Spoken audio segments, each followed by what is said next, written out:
George Duke Soul Treasures est une banque de boucles enregistrée par le légendaire George Duke.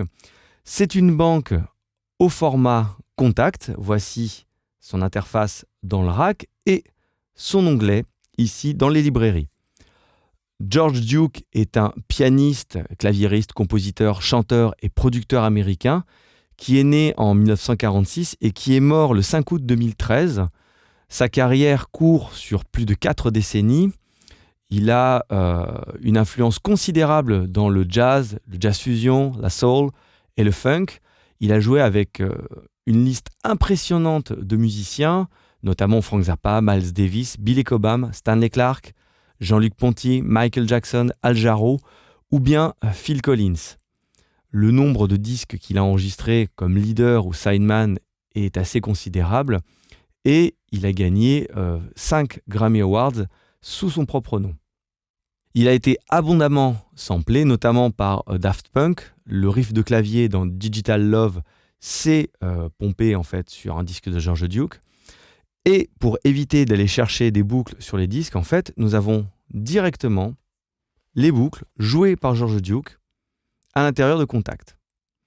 Alors, quand je clique sur l'onglet Instruments, on voit que ces banques sont classées par tempo et surtout par type de piano.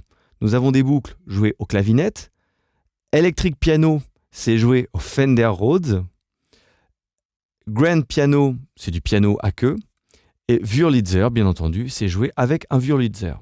Donc, il suffit de charger les banques en cliquant sur l'onglet. Nous avons, dossier par dossier, toute une série de boucles avec le tempo qui est affiché. Donc, c'est assez simple pour naviguer à l'intérieur de la banque.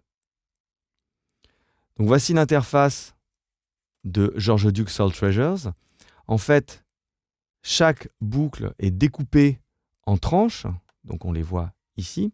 Quand je clique sur le petit bouton du haut-parleur, je peux entendre chacune des tranches de la banque. Au-dessus, nous avons 4 onglets, Tune, Volume, Attack et Stretch, qui vont agir sur chacune des tranches, donc les slices. Et en dessous, nous avons 2 onglets, Sound et Trigger.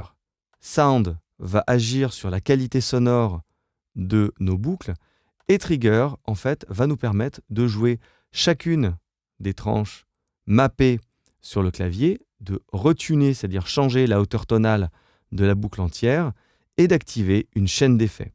Nous avons un certain nombre de réglages, FX Chain, Tuning, Trigger Mode, qui est pour la qualité du jeu des boucles.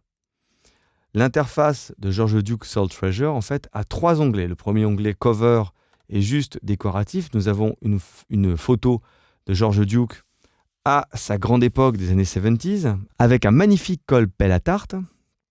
Ensuite, Quick Start, en fait, nous avons une petite phrase de George Duke, le mapping des notes que l'on retrouve ici en bas. Donc en rouge, en fait, c'est l'activation des chaînes d'effets qui ne sont pas modifiables.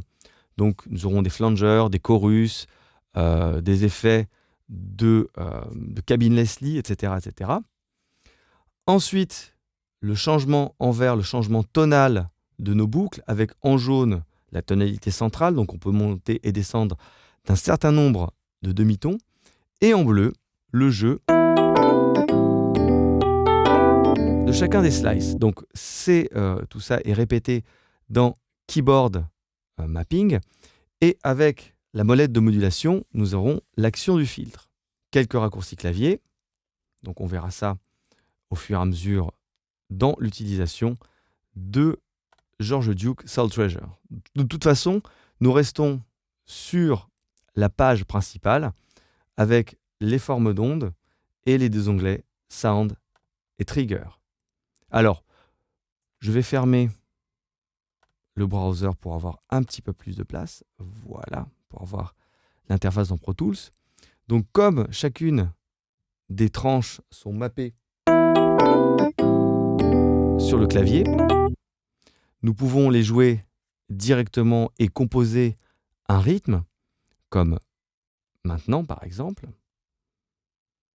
Windows, j'ouvre la barre de transport, voilà pour pouvoir travailler. J'appuie sur Play, j'appuie sur Record et je peux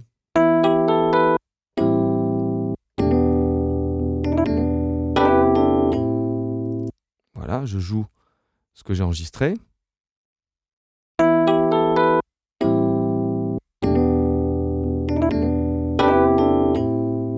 Donc, comme ceci, en jouant en fait les notes mappées sur le clavier, je peux composer des rythmes.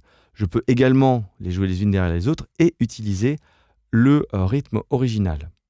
Alors, nous avons un tempo pour cette boucle qui est de 89. Je vais faire en sorte que Pro Tools joue le même tempo. Pourquoi ? Parce que je peux aussi récupérer le jeu de mes boucles en utilisant le petit onglet MIDI Drag. Donc je clique, je laisse mon doigt appuyé sur la souris et je tire sur la piste. Et vous voyez, hop, j'ai ici, en fait, là, je vais fermer l'onglet Tracks, comme ceci. J'ai ma programmation MIDI avec chacun des slices placés les uns derrière les autres pour pouvoir jouer.